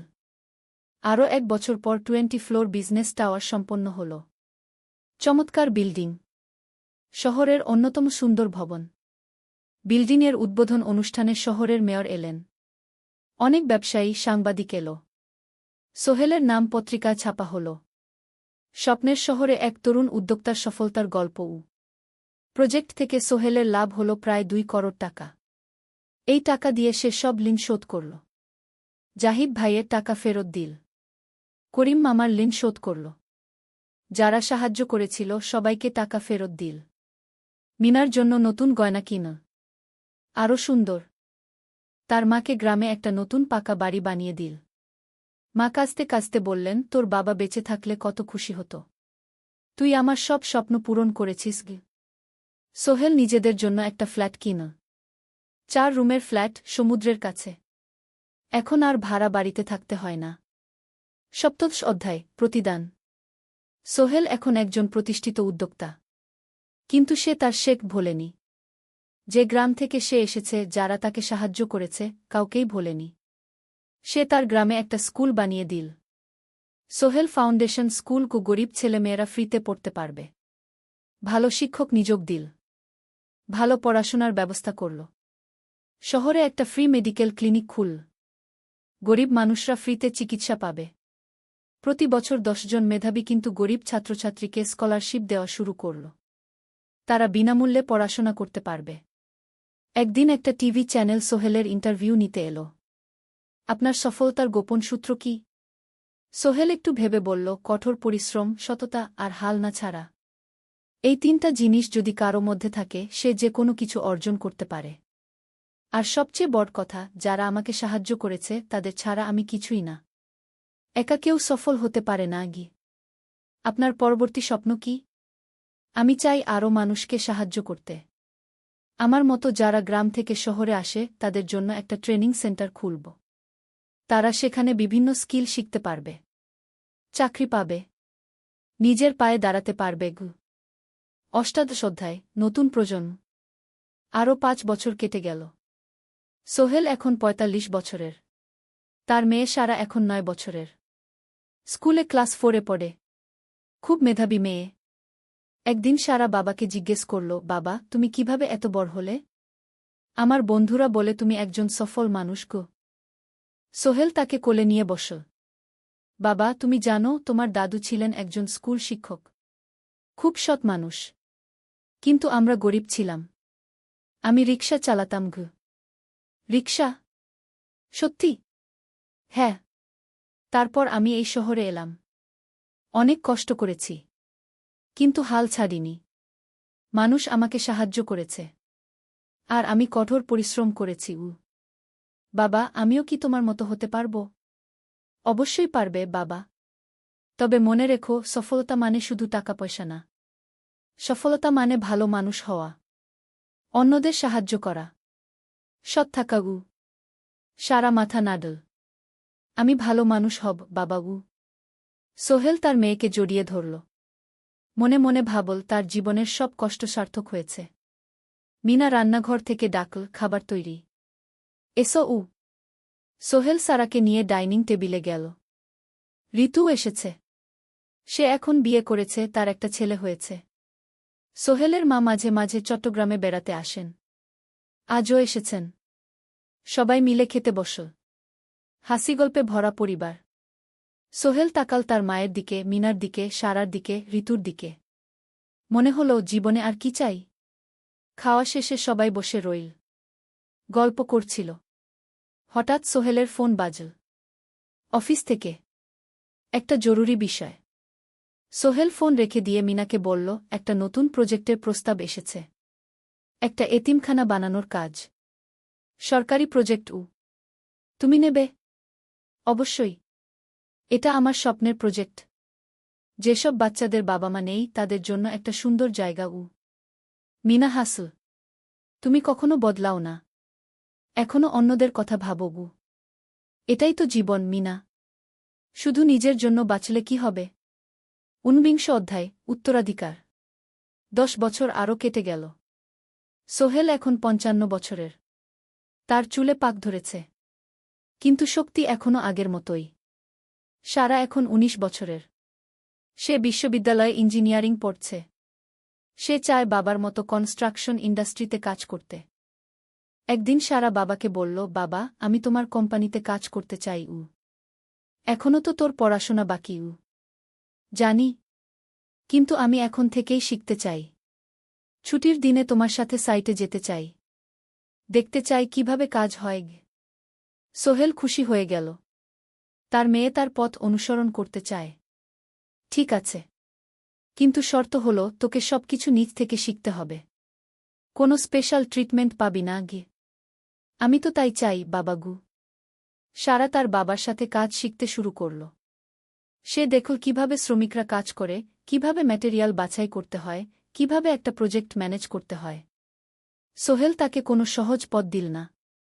সারাকেও সবার মতো কষ্ট করতে হল। সাইটে রোদে দাঁড়িয়ে থাকতে হল। শ্রমিকদের সাথে কথা বলতে হল। কিন্তু সারা হাল ছাড়ল না। সে তার বাবার মেয়ে, পরিশ্রম করতে জানে। 3 বছর পর সারা গ্রাজুয়েট হল। সে সোহেলের কোম্পানিতে জুনিয়র প্রজেক্ট ম্যানেজার হিসেবে যোগ দিল। সোহেল ধীরে ধীরে সারাকে বড় দায়িত্ব দিতে শুরু করল। সারা তার বাবার মতোই সৎ, পরিশ্রমী। 20 অধ্যায়, সমাপ্তি নয়, নতুন শুরু। আরও 5 বছর পর সোহেল এখন 60 বছরের।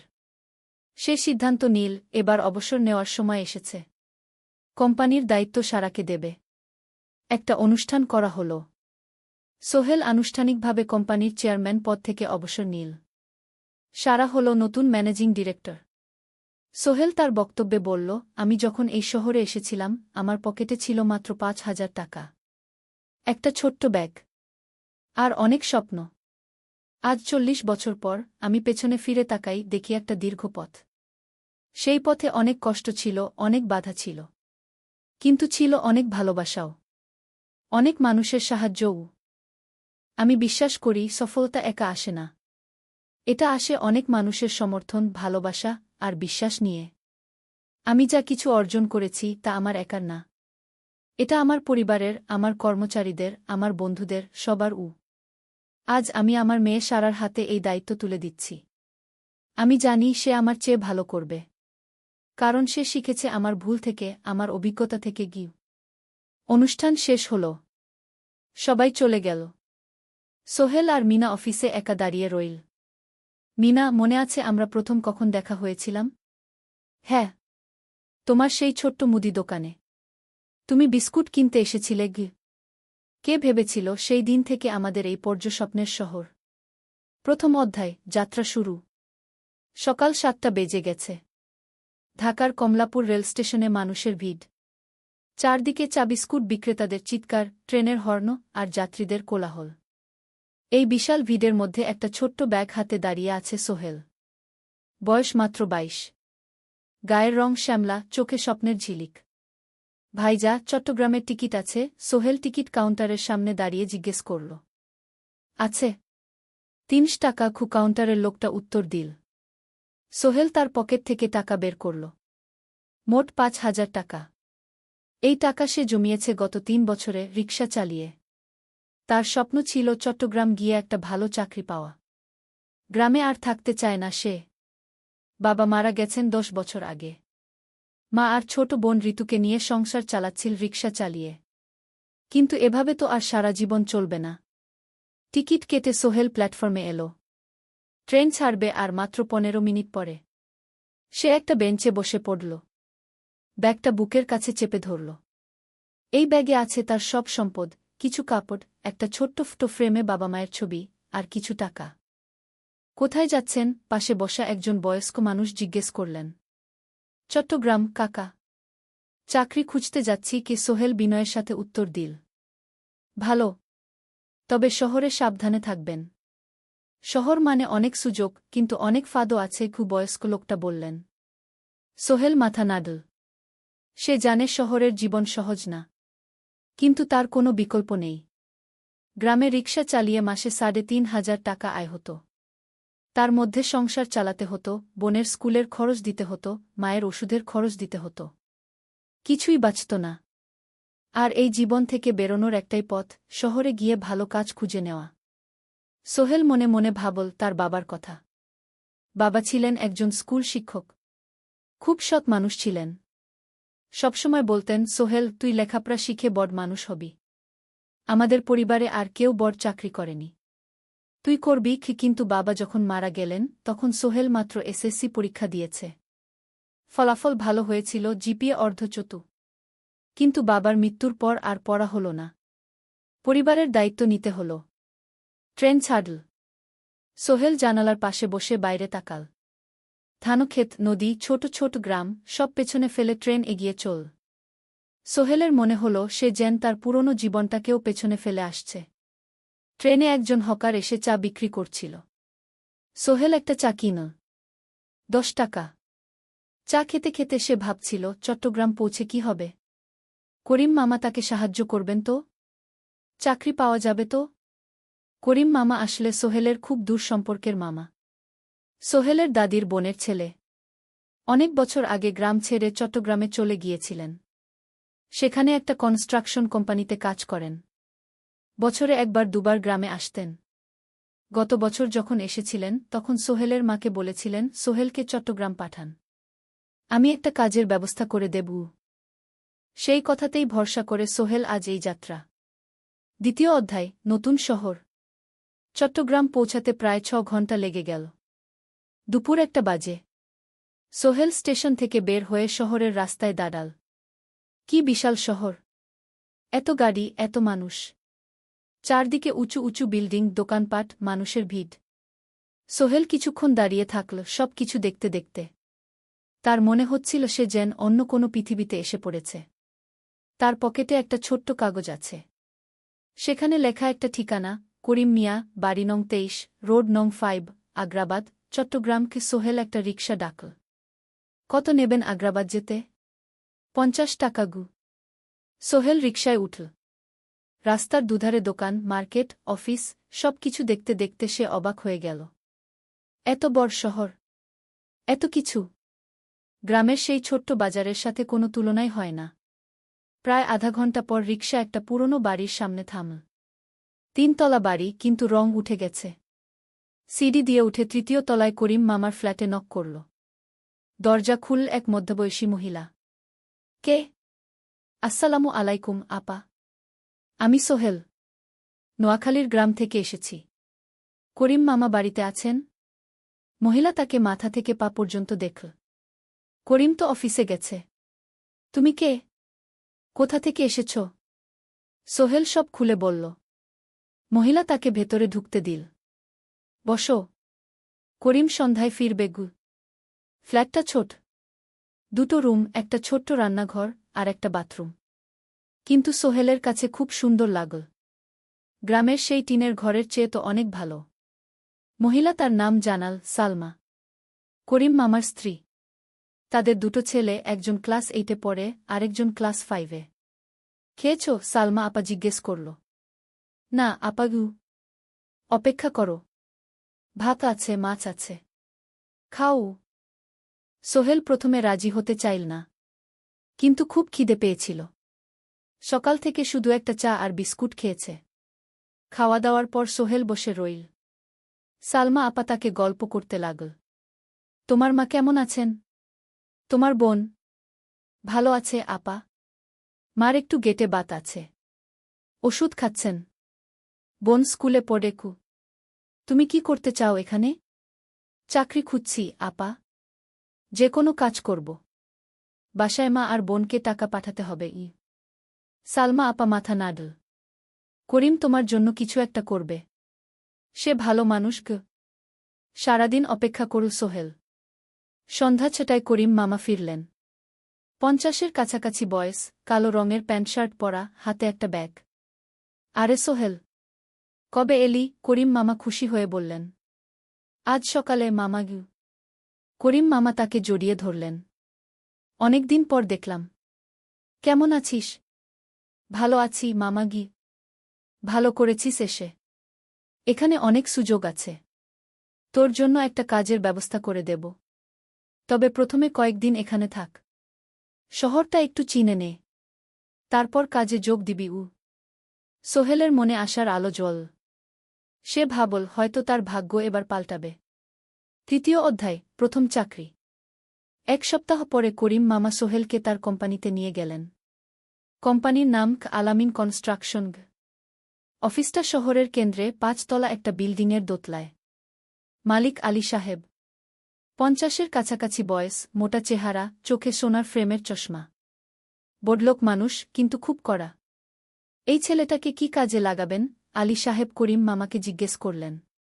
স্যার, ও আমার আত্মীয়, গ্রাম থেকে এসেছে, খুব পরিশ্রমী, যে কোনো কাজে লাগাতে পারেন। আলী সাহেব সোহেলের দিকে তাকালেন। তুমি কি পড়েছ?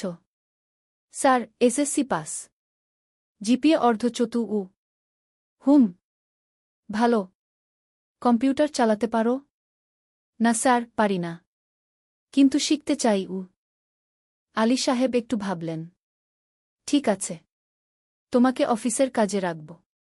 ফাইল গুছানো, চা বানানো, কাগজপত্র নিয়ে যাওয়া, না এসব। মাসে 5,000 টাকা।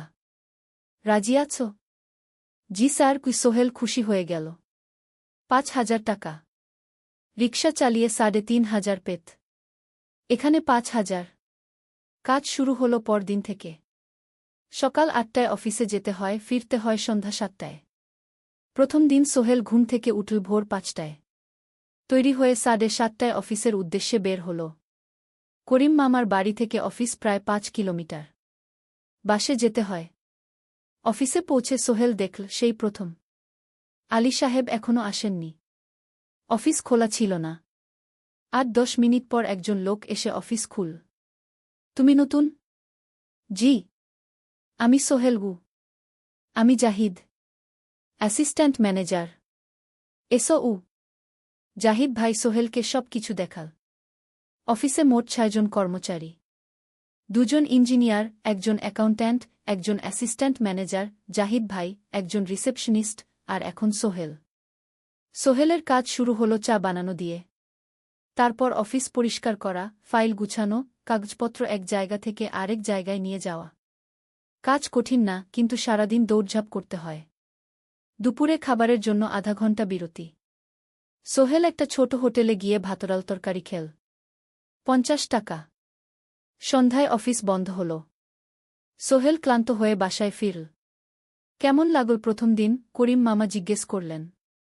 ভালো মামা, অনেক কিছু শিখলাম। প্রথম মাসের শেষে সোহেল বেতন পেল 5,000 টাকা। সে 3,000 টাকা মাকে পাঠাল। মা ফোনে কাঁদতে লাগলেন। আল্লাহ তোকে ভালো রাখুক সোহেল। সোহেলের চোখেও জল এল। তার মনে হল সে একটা বড় কাজ করতে পেরেছে। চতুর্থ অধ্যায়, শহরের জীবন। 3 মাস কেটে গেল।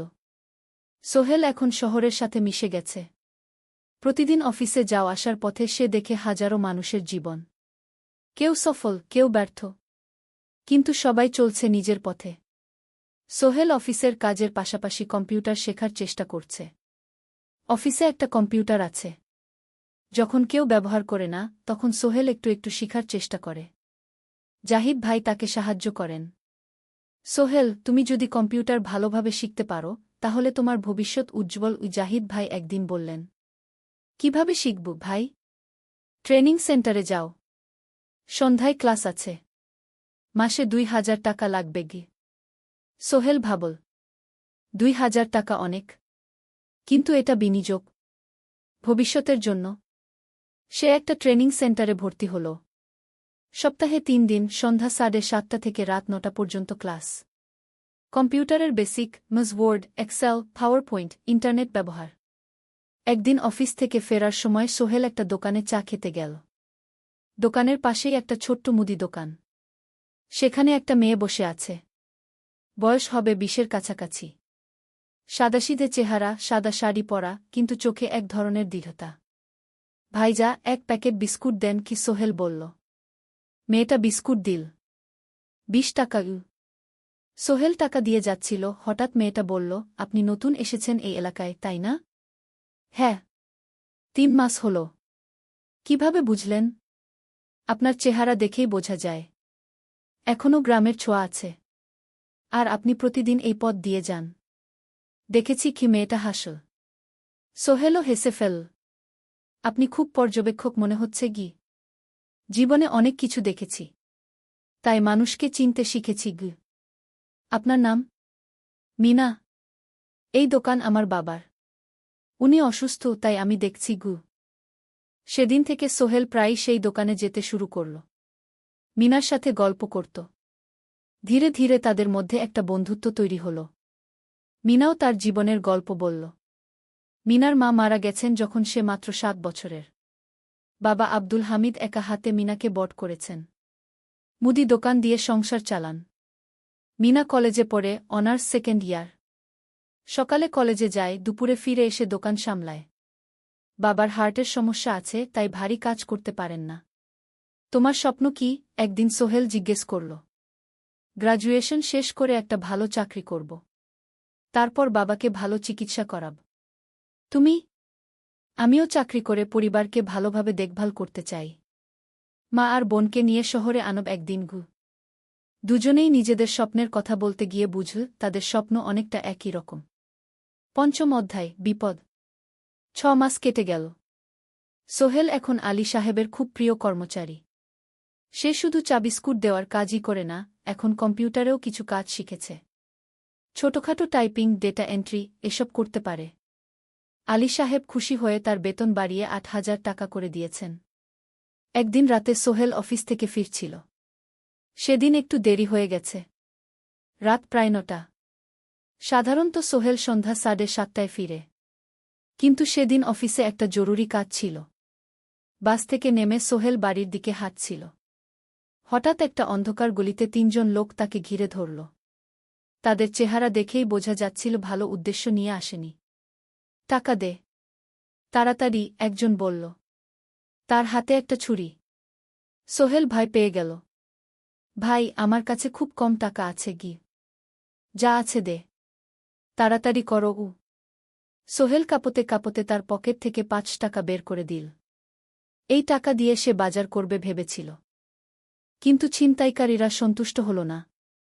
শুধু 5 টাকা? তোর ব্যাগে কি আছে? তারা সোহেলের ব্যাগ কেড়ে নিল।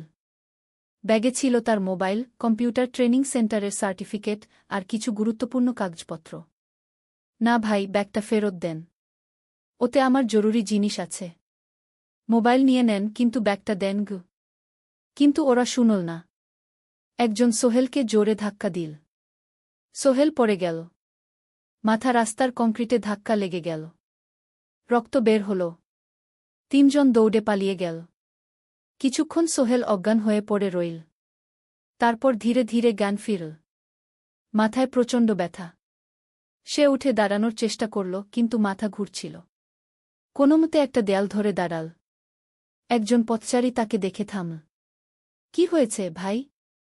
ছিনতাই হয়েছে কি? এসো, আমি তোমাকে হাসপাতালে নিয়ে যাই। কিন্তু সোহেল রাজি হল না। না, ঠিক আছি, বাড়ি যেতে পারব। সে কোনোমতে করিম মামার বাড়িতে পৌঁছাল। দরজা খুলেই সালমা আপা চিৎকার করে উঠলেন, ও আল্লাহ! কি হয়েছে? করিম মামা দৌড়ে এলেন। সোহেলকে ভেতরে নিয়ে গেলেন। তার মাথায় জল ঢেলে রক্ত পরিষ্কার করলেন। ক্ষতটা বেশ গভীর। হাসপাতালে যেতে হবে কি? করিম মামা বললেন। তারা একটা অটোরিকশা নিয়ে নিকটস্থ হাসপাতালে গেলেন। ডাক্তার সোহেলের মাথায় 3টা সেলাই দিলেন।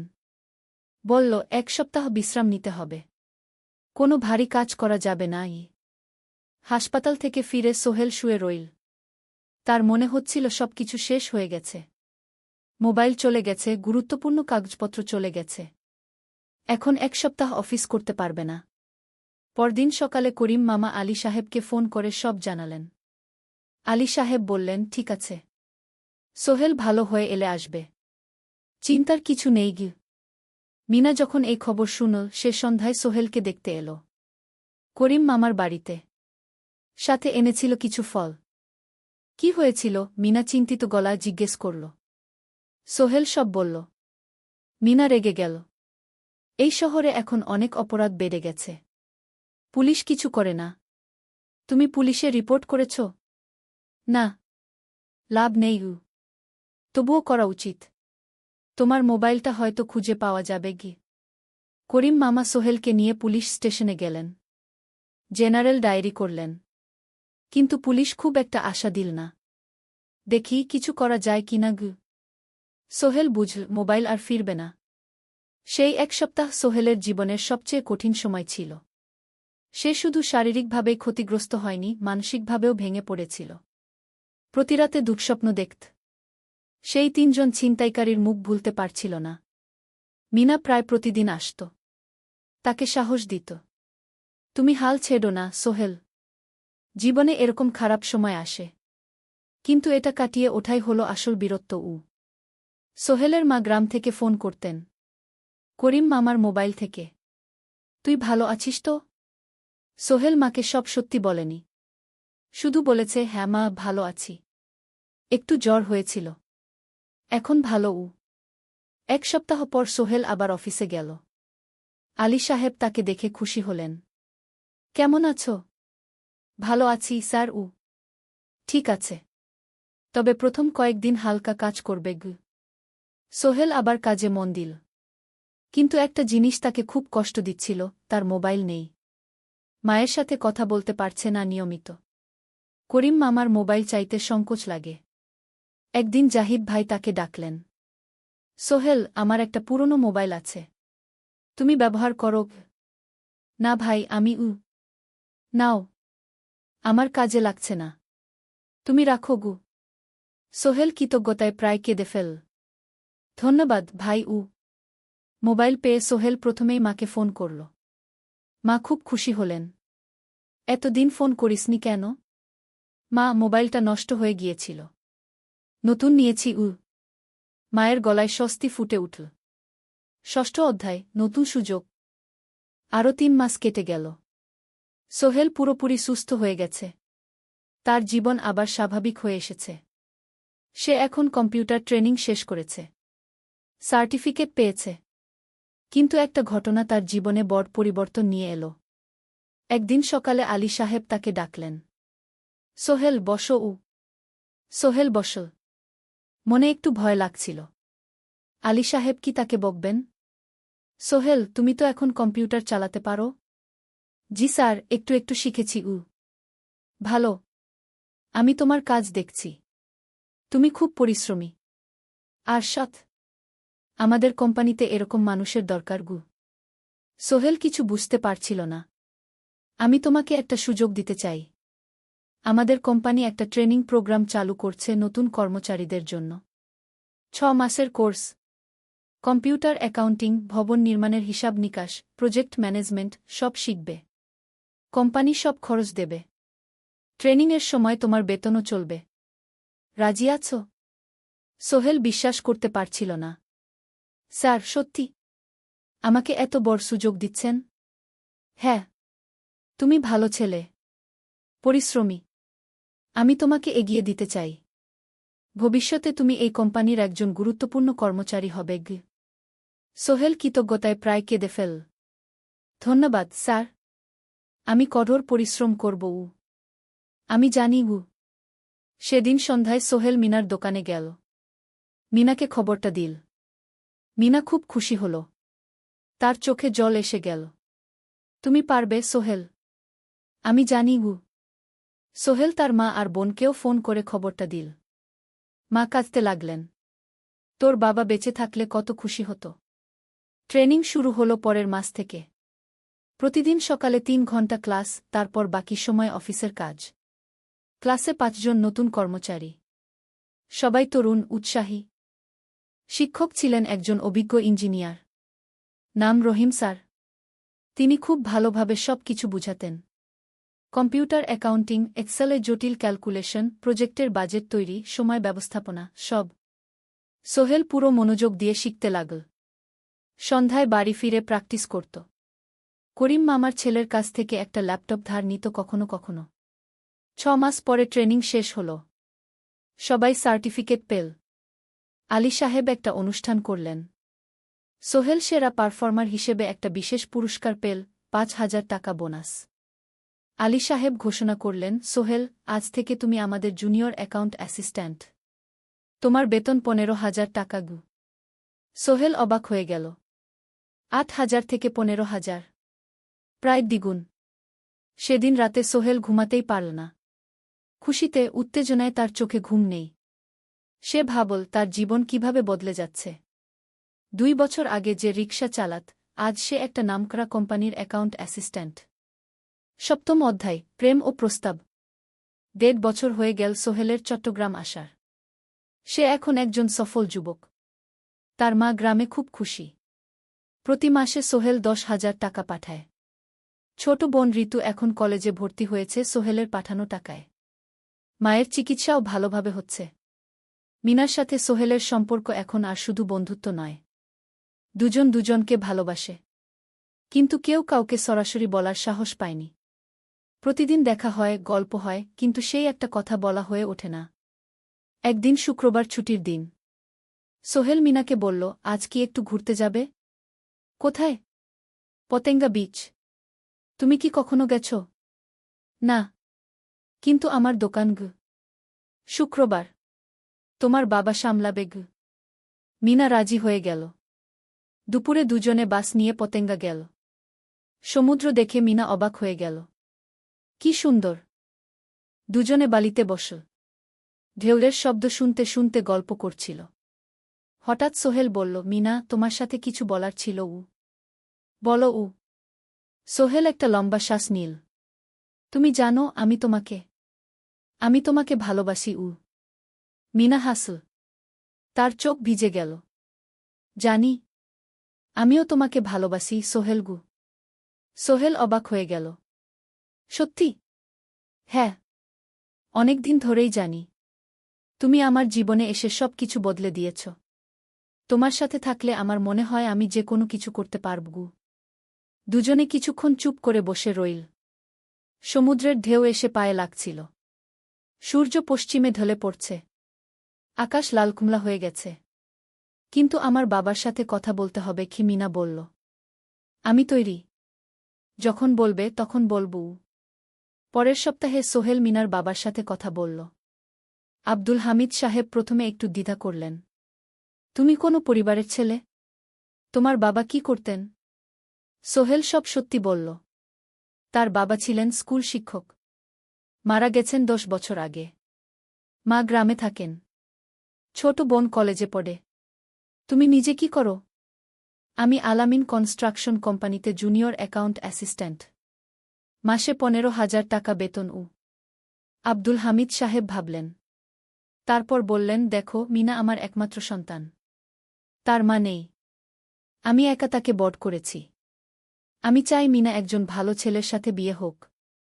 তুমি দেখতে ভালো ছেলে মনে হচ্ছে, কিন্তু আমাকে তোমার মায়ের সাথে দেখা করতে হবে। তোমার পরিবারকে জানতে হবে। জি আঙ্কেল, আমি ব্যবস্থা করছি। সোহেল খুশিতে আটখানা। সে সেদিন রাতেই তার মাকে ফোন করল। মাকে সব বলল। মা প্রথমে অবাক হলেন, তারপর খুশি হলেন। মিনা মেয়েটা কেমন? খুব ভালো মা, তুমি দেখলে পছন্দ করবে। ঠিক আছে, আমি আর ঋতু আসছি চট্টগ্রাম। 2 সপ্তাহ পর সোহেলের মা আর বোন চট্টগ্রাম এলো। সোহেল তাদের নিয়ে মিনার বাড়িতে গেল। 2 পরিবার একসাথে বসল। মিনার বাবা সোহেলের মাকে দেখে খুশি হলেন। সোহেলের মা সহজ সরল ভদ্রমহিলা। আপনার ছেলে খুব ভালো, মিনা তাকে পছন্দ করে। আমিও রাজি। আব্দুল হামিদ সাহেব বললেন, আমার সোহেল সৎ ছেলে, মিনাকে খুব ভালোবাসে। আমি জানি ও মিনাকে সুখে রাখবে। সোহেলের মা বললেন। বিয়ের তারিখ ঠিক হল 3 মাস পর। এই 3 মাসে সোহেল যথেষ্ট টাকা জমাবে। বিয়ে হবে সাদামাটা কিন্তু সুন্দর। 8ম অধ্যায়, নতুন পথ। 3 মাস কেটে গেল দ্রুত। সোহেল প্রতিদিন কঠোর পরিশ্রম করছিল। অফিসে তার কাজের প্রশংসা হচ্ছে। আলী সাহেব তাকে এখন ছোটখাটো প্রজেক্টের হিসাব দেখতে দিচ্ছেন। সোহেল তার সঞ্চিত টাকা দিয়ে বিয়ের আয়োজন করল। বিয়ে হল মিনার বাড়ির কাছের একটা কমিউনিটি সেন্টারে। খুব বেশি লোক আসেনি। 2 পরিবারের আত্মীয় স্বজন আর অফিসের কয়েকজন সহকর্মী। কিন্তু অনুষ্ঠান ছিল খুব সুন্দর। সোহেল যখন মিনাকে বিয়ের পোশাকে দেখল, তার মনে হল পৃথিবীর সবচেয়ে সুন্দর মেয়ে সে। লাল শাড়ি পরা, মুখে হালকা মেকআপ, কিন্তু তার স্বাভাবিক সৌন্দর্য ছিল আসল। বিয়ের পর সোহেল একটা ছোট্ট ফ্ল্যাট ভাড়া নিল। 2 রুমের ফ্ল্যাট, মাসে ভাড়া 5,000 টাকা। মিনা এখনও তার পড়াশোনা চালিয়ে যাচ্ছে। আরও 1 বছর বাকি গ্র্যাজুয়েশন শেষ হতে। সোহেলের মা আর বোন গ্রামে ফিরে গেল। মা বলে গেলেন, সোহেল, মিনাকে ভালো রাখিস। মেয়েরা অনেক ত্যাগ করে সংসার করতে। জানি মা। নতুন জীবন শুরু হল। সোহেল সকালে অফিসে যায়, সন্ধ্যায় ফেরে। মিনা সকালে কলেজে যায়, দুপুরে ফিরে রান্না করে, ঘর গোছায়। সন্ধ্যায় দুজনে একসাথে বসে পড়াশোনা করে, গল্প করে, টিভি দেখে। জীবন সুন্দর ছিল, কিন্তু চ্যালেঞ্জও ছিল। মাসিক খরচ, ভাড়া 5,000, বাজার 3,000, বিদ্যুৎ গ্যাস 1,000, মায়ের জন্য 5,000, মিনার কলেজের খরচ 1,200। মোট প্রায় 14,000 টাকা। বাঁচত মাত্র 1,000 খানেক। কিন্তু সোহেল হাল ছাড়ল না। সে সন্ধ্যায় একটা কম্পিউটার ট্রেনিং সেন্টারে পার্ট টাইম পড়ানো শুরু করল। সপ্তাহে 3 দিন 2 ঘন্টা করে। এতে মাসে আরও 3,000 টাকা আসতে লাগল। মিনাও বসে থাকল না। সে বাড়িতে বসে কয়েকজন স্কুলের ছাত্রছাত্রীকে টিউশন পড়াতে শুরু করল। মাসে 2,000 টাকা আয়। এভাবে কেটে গেল 6 মাস। দুজন মিলে পরিবার চালাচ্ছে, স্বপ্ন দেখছে। একদিন সোহেল বলল, মিনা, আমি একটা নতুন স্বপ্ন দেখছি। কি? আমি নিজে একটা ছোট্ট কনস্ট্রাকশন কোম্পানি খুলতে চাই। ছোট ছোট প্রজেক্ট নেব। বাড়ি মেরামত, ছোট বিল্ডিং বানানো, এসব। তোমার কি যথেষ্ট অভিজ্ঞতা আছে? আছে। আমি 2 বছর ধরে এই কাজের সাথে জড়িত। অনেক কিছু শিখেছি। আর আলী সাহেবও আমাকে সাহায্য করবেন। কিন্তু টাকা কোথায়? কোম্পানি খুলতে তো অনেক টাকা লাগবে। আমি জমাচ্ছি। আরও 1 বছর কাজ করব। তারপর চেষ্টা করব। মিনা তাকে সমর্থন দিল। তুমি পারবে। তোমার মধ্যে সেই শক্তি আছে। 9ম অধ্যায়, চ্যালেঞ্জের সময়। কিন্তু ভাগ্য সবসময় অনুকূলে থাকে না। সোহেল যখন স্বপ্ন দেখছিল নিজের কোম্পানি খোলার, তখনই একটা বড় সমস্যা এলো। আলী সাহেবের কোম্পানি একটা বড় প্রজেক্ট পেয়েছিল। একটা 10তলা বিল্ডিং বানানোর কাজ। কিন্তু প্রজেক্টের প্রধান ইনভেস্টর হঠাৎ পালিয়ে গেল। তিনি কোম্পানির কাছ থেকে প্রায় 50 লাখ টাকা নিয়ে গেছেন, কিন্তু কাজ শেষ হয়নি। কোম্পানি বড় ক্ষতির মুখে পড়ল। আলী সাহেব অনেক কর্মচারীকে ছাঁটাই করতে বাধ্য হলেন। প্রায় 10 জনকে চাকরি থেকে বাদ দিলেন। বাকিদের বেতন কমাতে হল। সোহেলকে আলী সাহেব ডেকে বললেন, সোহেল, আমি তোমাকে রাখতে চাই। তুমি বিশ্বস্ত কর্মচারী। কিন্তু তোমার বেতন কমাতে হবে। 15,000 থেকে 10,000। সোহেল মনে মনে চিন্তায় পড়ে গেল। 10,000 টাকায় সংসার চলবে কিভাবে? মায়ের খরচ, ভাড়া, বাজার সব মিলিয়ে তো 14,000 টাকা লাগে।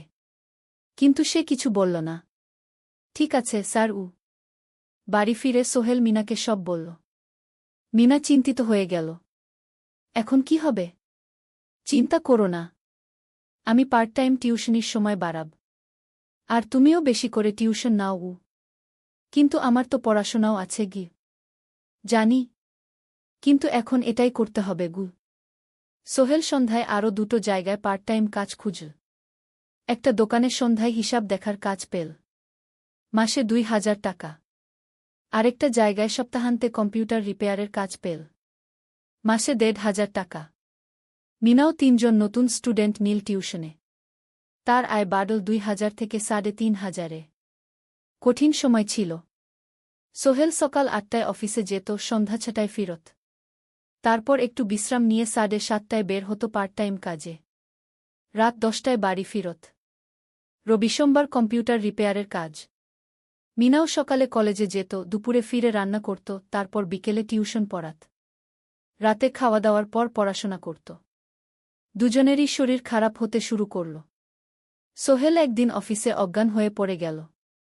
ডাক্তার দেখাতে নিয়ে গেল।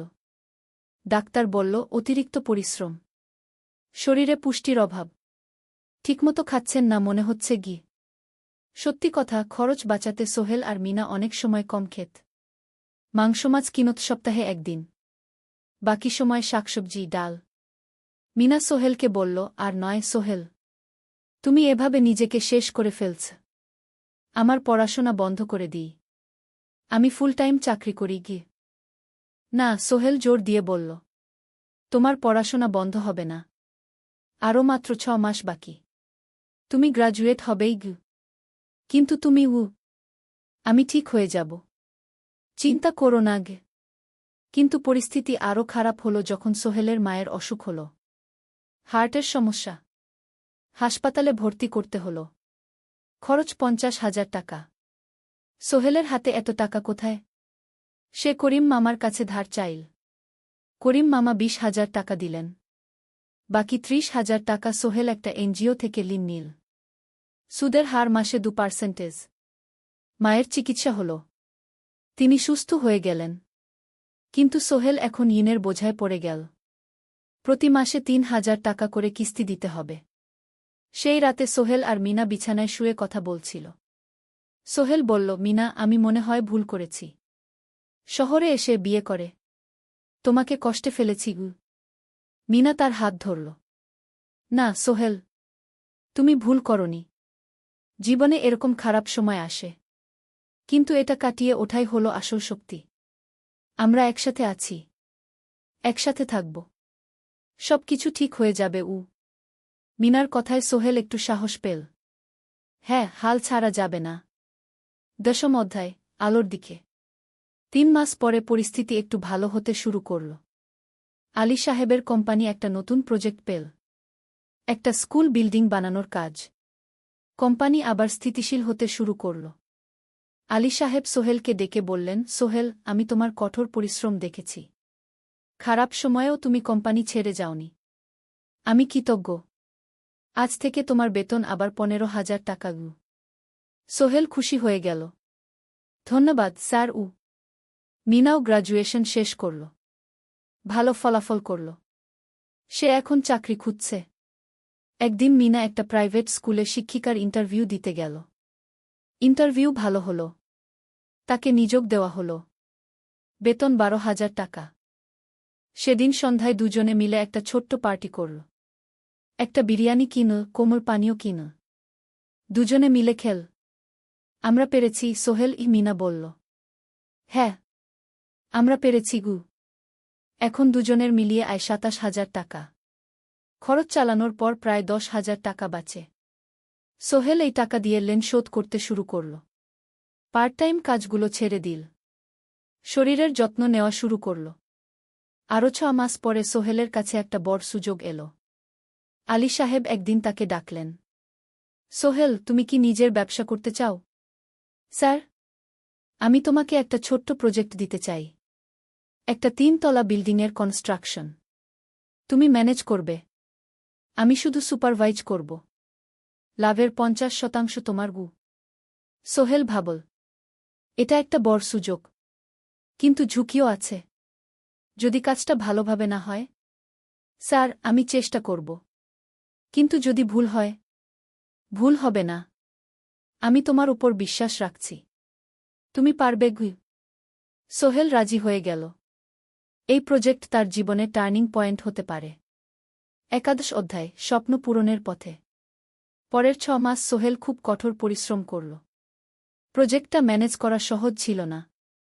শ্রমিক নিযোগ, ম্যাটেরিয়াল কেনা, কাজের তদারকি, সময়মতো কাজ শেষ করা, সব দায়িত্ব তার।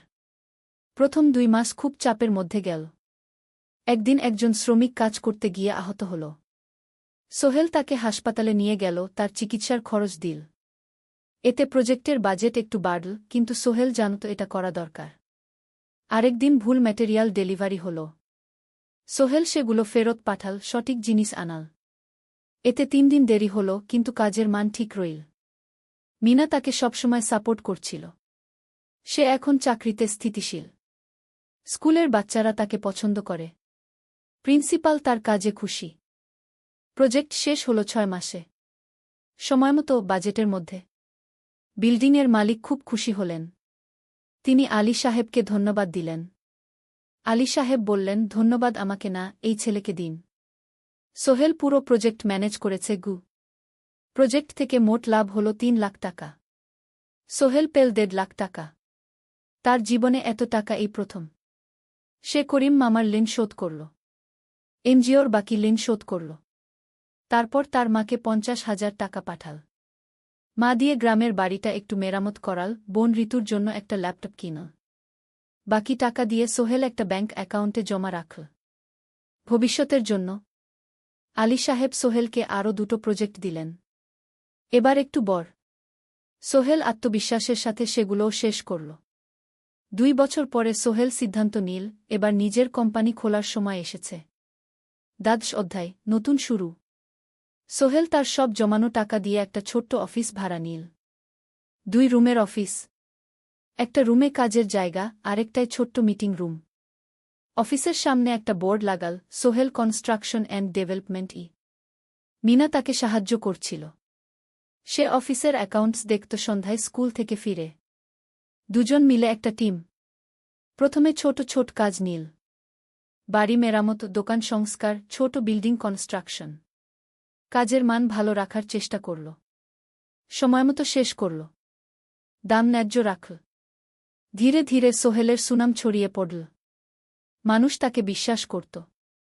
তার কাছে নতুন নতুন কাজ আসতে লাগল। প্রথম বছর খুব কষ্ট হল। কখনো লাভ হতো, কখনো লস। কিন্তু সোহেল থেমে থাকল না। সে শিখতে লাগল ব্যবসা কিভাবে চালাতে হয়। দ্বিতীয় বছরে পরিস্থিতি ভালো হল। সোহেল এখন ৩ জন স্থায়ী কর্মচারী নিযোগ দিল। একজন ইঞ্জিনিয়ার, একজন সুপারভাইজার, একজন অফিস সহায়ক। তৃতীয় বছরে একটা বড় প্রজেক্ট পেল। একটা স্কুল বিল্ডিং বানানোর কাজ। ৫ তলা বিল্ডিং। সোহেল পুরো মনোযোগ দিয়ে কাজটা করল। শ্রমিকদের ভালো বেতন দিল, ভালো ম্যাটেরিয়াল ব্যবহার করল, সময়মতো কাজ শেষ করল। স্কুল কর্তৃপক্ষ খুব খুশি হল। তারা সোহেলের কাজের প্রশংসা করল। এই প্রজেক্ট থেকে সোহেল প্রায় ৫ লাখ টাকা লাভ করল। এই টাকা দিয়ে সে আরও ভালো একটা অফিস নিল। আরও কর্মচারী নিযোগ দিল। এখন তার কোম্পানিতে ১০ জন স্থায়ী কর্মচারী। প্রজেক্ট অনুযায়ী আরও শ্রমিক নিযোগ দেওয়া হয়। ত্রয়োদশ অধ্যায়, পরিবার। এদিকে সোহেল আর মিনার সংসারেও খুশির খবর এল। মিনা গর্ভবতী। ৯ মাস পর তাদের একটা মেয়ে হল। নাম রাখল সারা। সারা যখন জন্মাল, সোহেলের মা আর বোন চট্টগ্রামে এল। মা ১ মাস থেকে গেলেন। মিনাকে সাহায্য করলেন। সোহেল এখন একটা বড় ফ্ল্যাট ভাড়া নিয়েছে। ৩ রুমের ফ্ল্যাট। একটা রুমে সোহেল, মিনা, একটায় সারা, আরেকটায় অতিথি রুম। মায়ের জন্য সোহেল সিদ্ধান্ত নিল তাকে চট্টগ্রামে নিয়ে আসবে। গ্রামে একা থাকা ঠিক না। কিন্তু মা রাজি হলেন না। না বাবা, আমি গ্রামেই থাকব। এখানে আমার পরিচিত মানুষ আছে। তোর বোনকে নিয়ে যা। ও ঢাকায় পড়ছে, চট্টগ্রামে এনে ভালো কোথাও ভর্তি করিয়ে দেখি। সোহেল তাই করল। ঋতুকে চট্টগ্রাম বিশ্ববিদ্যালয়ে ভর্তি করিয়ে দিল। ঋতু এখন সোহেলের ফ্ল্যাটে থাকে, বিশ্ববিদ্যালয়ে পড়ে। সোহেলের মনে হল তার জীবন এখন পরিপূর্ণ। স্ত্রী, মেয়ে, বোন সবাই তার কাছে। ব্যবসা ভালো চলছে। মা গ্রামে সুখে আছেন। চতুর্দশ অধ্যায়, সফলতার শিখরে। 5 বছর কেটে গেল। সোহেল এখন একজন সফল উদ্যোক্তা। তার কোম্পানি কি সোহেল কনস্ট্রাকশন অ্যান্ড ডেভেলপমেন্ট এখন চট্টগ্রামে বেশ পরিচিত। প্রায় 30 জন কর্মচারী তার অধীনে কাজ করে। সোহেল এখন শুধু ছোট প্রজেক্ট করে না, বড় বড় প্রজেক্টও করে। একটা 8তলা বিজনেস কমপ্লেক্স বানানোর কাজ পেয়েছে। একটা হাসপাতাল বিল্ডিং বানাচ্ছে। মিনা এখনও স্কুলে পড়ায়। সে এখন ভাইস প্রিন্সিপাল। সাথে সোহেলের কোম্পানির অ্যাকাউন্টস ম্যানেজার। দুজন মিলে ব্যবসা চালা। সারা এখন 4 বছরের। স্কুলে ভর্তি হয়েছে। খুব চালাক মেয়ে। ঋতু বিশ্ববিদ্যালয় থেকে গ্রাজুয়েট হয়ে একটা ব্যাংকে চাকরি পেয়েছে। একদিন আলী সাহেব